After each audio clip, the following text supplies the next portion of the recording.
Hey guys, Brett with Kvell Fitness and Nutrition, and today we're answering your questions. Today's question is about kids, okay? So I have two kids, I got a 5-year-old and a 3-year-old, and nutrition is extremely important for kids. One of the issues that I have and that it goes on in this world is like, well, kids are growing, they can eat anything they want. And that's exactly the wrong answer. Kids are growing, and so they need to eat really good, healthy foods because they're developing their muscle, they're developing their brain, they're developing their bones. All this stuff needs really good, solid nutrition. So I'm sorry, but the Doritos and the candy and all those things that we might be feeding our kids are terrible for their growth and development. It's terrible for their ability to pay attention in class. It's terrible for their ability to sit and focus, right? So kids should be eating the same thing that I'm going to recommend adults eat, right? We need to eat whole foods.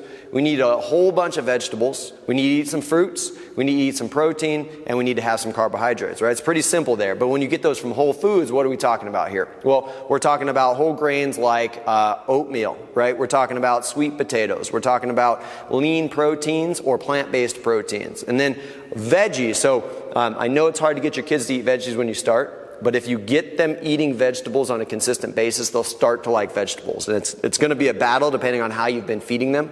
But in the long run, we want our kids and we want ourselves to eat about twice as many vegetables as we do everything else, right? So fruits, vegetables, about twice as many as we do for our starches, as we do for our proteins, and make sure that your kids are getting that in. So if you sit down and eat, you should be eating the same thing that your kids are eating, should be whole foods, should be healthy. Now, again, it's going to take you a little bit of time to get your kids' taste buds kind of over to that type of food and really enjoying it, but it's going to be well worth it for them. It's going to be well worth it for you. Okay, guys. Now remember, every Friday I'm going to answer your questions. So make sure you put them below.